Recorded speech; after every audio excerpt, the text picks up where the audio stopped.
Welcome to Deep Dive. Welcome. We're thrilled to have you here. Let's dive in and grow together. Welcome back, everyone, to the Deep Dive. This time, we're going deep on the book, Noise, a Flaw in Human Judgment. Ooh, this is a good one. It is. We'll go chapter by chapter, pull out the big ideas, and by the end, you'll know if it's worth your time to read. The idea of noise, it's kind of like those inconsistencies you get in judgments that should be the same. Like, imagine 10 people measured the exact same thing, Right. and the results were all over the place. That's noise. Yeah, and it's interesting, right? We always hear about bias, but noise, that can be just as tricky. For sure. And the book starts strong. Chapter 1 is Crime and Noisy Punishment. And there's this story about two judges. Okay. Same case, all the facts, but they give out wildly different sentences. Oh, wow. It makes you think this variation, it's not just theoretical. It has real consequences for people. Absolutely. It shows that even in systems like law, where we aim for objectivity, noise can creep in. Exactly. And you start to wonder how much of what we call justice is really just noise in the system. Right, right. Then chapter 2, a noisy system. This one goes into insurance underwriting. Interesting. You'd think with all their data and charts, insurance would be pretty consistent. You'd assume so, yeah. But the book talks about a noise audit they did at one company. The results are surprising. Oh, really? Turns out, even those experienced professionals, they can be inconsistent too, and that leads to different premiums for similar risks. Huh. And the cool thing is, a noise audit like that, it can be done in any field. Imagine using it at your job. That's what hooked me. Noise is everywhere, not just judges or insurance. It's all of us. It really is. So how do we even measure this noise then? Well, that's where chapter 3 comes in, singular decisions, and it separates these one-off, big impact judgments from everyday kind. Think about a time you had to make a huge decision. Did you go about it differently than your normal choices? Definitely, yeah. And this chapter says analyzing those different types needs different approaches, too. Right, the big ones might need more unique factors considered, while the everyday ones, maybe we can use more stats on those. Exactly. And it leads nicely into part 2 of the book, Your Mind is a Measuring Instrument. Okay. That's where they dig into how our minds work, why we're all prone to both bias and denies. Chapter 4, Matters of Judgment, is really insightful. I was just thinking about that one. It's like our minds are trying to measure the world, Yeah. but like any tool, they can be flawed. Yeah. Have you ever felt like your internal compass was off when making a decision? All the time. We've all been there. The big takeaway is our judgments, we can break them down like parts of a measuring tool. Bias is like being consistently off in one direction. And noise is how much it jumps around even when you are aiming right. So how do we put a number to those errors? Good question. Chapter 5, Measuring Error, gets into that. They introduce mean squared error, MSE. It sounds technical, but imagine you're at a shooting range. Love a good analogy. So bias is like you're always hitting to the left, even if you're aiming for the bullseye. Okay, I get that. Noise is how much your shots scatter, even if you are aiming dead center. So one is consistent error, the other is inconsistency itself. Right. And that MSE formula, it helps us measure both. So we see where we're always off A and D, where we're just plain erratic. Like a scorecard for your judgment. That can be scary to see. Chapter 6, then, the analysis of noise, brings in this error equation, which separates out the total error into its bias part and its noise part. Okay. Big point there is we got to reduce noise just as much as bias, especially when we're making predictions. Like if you're trying to predict next year's sales, even with no bias, if your system's noisy, you'll be way off. Exactly. Then we get to chapter 7, which I find fascinating. Occasion noise. This is the one about how even little things, like your mood, can influence professional judgments, right? Exactly. Like judges, some studies suggest they give harsher sentences when they're hungry. Wow. So much for blind justice then. It's amazing how much our environment, our internal state affects decisions even when they should be objective. Makes you wonder how many big choices were made on an empty stomach. Then there's chapter 8. This one's a curveball. How groups amplify noise. Oh, yeah. You'd think more people means less noise, right? More viewpoints to balance things out. It seems logical. But they show how group dynamics can actually make it worse. Things like groupthink, where everyone goes along even if they have doubts. Right, or informational cascades where an early decision, even a bad one, influences everyone else. Exactly. So groups could be more noisy. especially if independent thinking is discouraged. It's a good reminder to be careful about how groups make decisions. For sure. We need ways to make sure everyone's voice is heard, and we don't just follow the loudest person. Absolutely. Groups have potential, but we got to be smart about using them. Couldn't agree more. Well, this is a good spot to pause, I think. Yeah, a lot to digest already. We'll pick up next time with Chapter 9 and see where this noise journey takes us. Looking forward to it. Me too. Thanks for listening, everyone. See you back here for Part 2. See ya.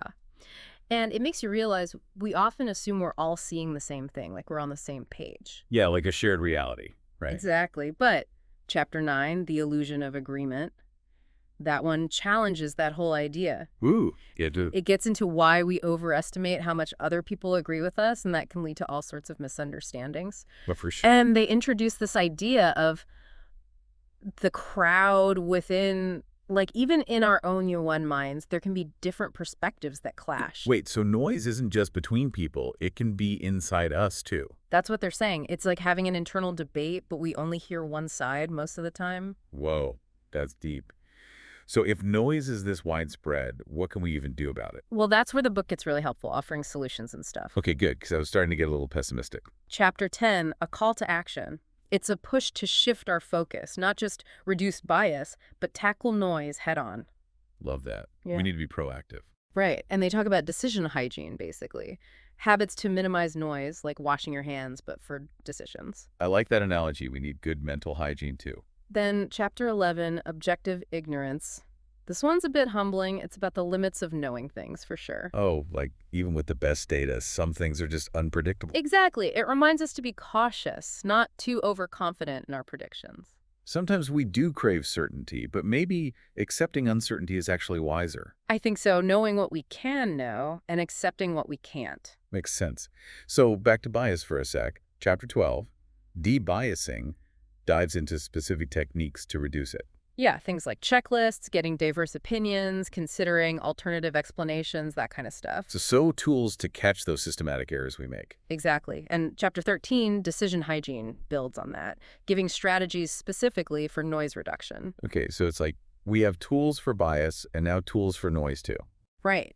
One of the big ones is structuring decisions, breaking them down into smaller parts, using clear criteria so there's less wiggle room for variation. Makes sense, like having a rubric when you're grading. Everyone's judged the same way. Exactly. Now, this next one surprised me. Chapter 14, Noise Audit in Forensic Science.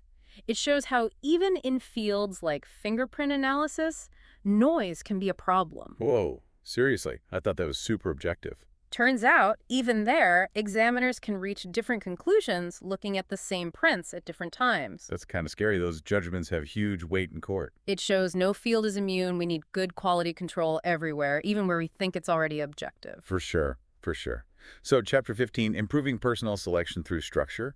That's all about hiring, right? Yep, and I'm sure you've been part of hiring, either as the interviewer or the interviewee. Definitely, and it can feel pretty subjective sometimes. Absolutely. So they push for structured interviews, same questions for everyone, clear criteria, so it's less about gut feeling. More fair, more consistent. Makes sense. Like leveling the playing field. Okay, so these 15 chapters, they lay out what noise IS in some ways to fight it, but the book goes even deeper, right? Oh, yeah. It looks at how noise affects not just individuals, but whole organizations, even society. Big picture stuff. Chapter 16, algorithms. That's a hot topic these days, the role of algorithms in making decisions. Everyone's talking about AI. So do algorithms reduce noise?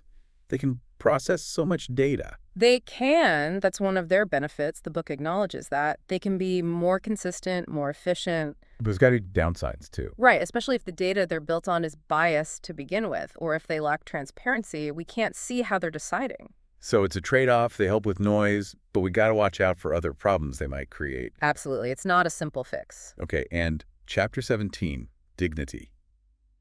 This sounds like it gets philosophical. It does. It looks at the tension between reducing noise and treating people with dignity, especially when the judgments have big impacts on their lives. So being consistent is good, but too rigid, that can feel dehumanizing. That's the point, finding the balance between efficiency and recognizing individual circumstances. Makes me think of legal systems. Chapter 18 is justice, which goes into rules versus standards, right? Yeah, rules are clear, they minimize noise, but they can be unfair in unique cases. Right, and standards are flexible, but then you open the door to more noise. Classic dilemma. Predictability versus fairness. The book makes you think hard about that trade-off. And then it gets even more philosophical. Chapter 19, Free Will. Oh yeah, this one's deep. It makes you question how much control we really have over our judgments with all the unconscious stuff, the randomness, the outside influences. So maybe we're not as rational as we like to think. Maybe not. It's a call for humility, I'd say. Okay, and finally, back down to earth. Chapter 20, Improving Judgments, offers practical advice again. Yeah, it's like, okay, we've explored the problem, now what do we do?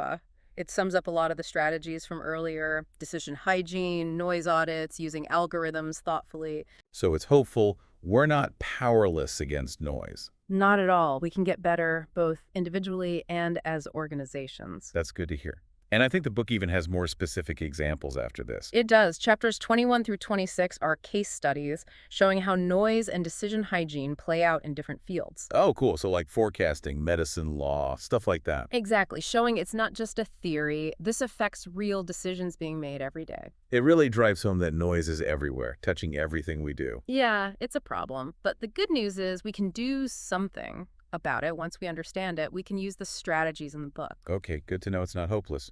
So after all this, what's the big takeaway? What should our listeners remember from all this noise talk? I think the core message is noise is a huge flaw in how we judge things. We miss it all the time. We're focused on bias, but noise is just as bad. Or worse, it leads to mistakes, inconsistency, unfairness.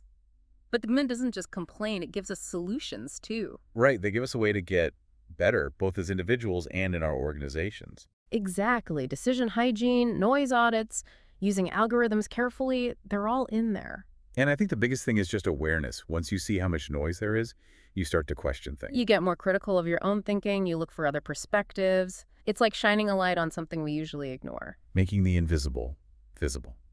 So for our listeners, why should they care about this noise stuff? How does it apply to their lives? It affects everyone. I mean, think about it. Doctors making diagnoses, teachers grading, even just choosing what to eat. All these judgments we make, they're not as objective as we think. We like to think we're rational, but we've got these unconscious biases, random thoughts popping up, stuff influencing us from the outside. And by understanding noise, we can become more careful, more thoughtful about how we decide things. Exactly. We become better decision makers. So if you want a book that'll make you question your assumptions, help you understand people better, and give you tools to improve, check out Noise, a Flaw in Human Judgment. It's a fascinating read. It'll change how you see the world. I guarantee it. Couldn't agree more. And that wraps up our deep dive into noise. Thanks for joining us, everyone. Always a pleasure. Until next time, stay curious and keep those judgments sharp.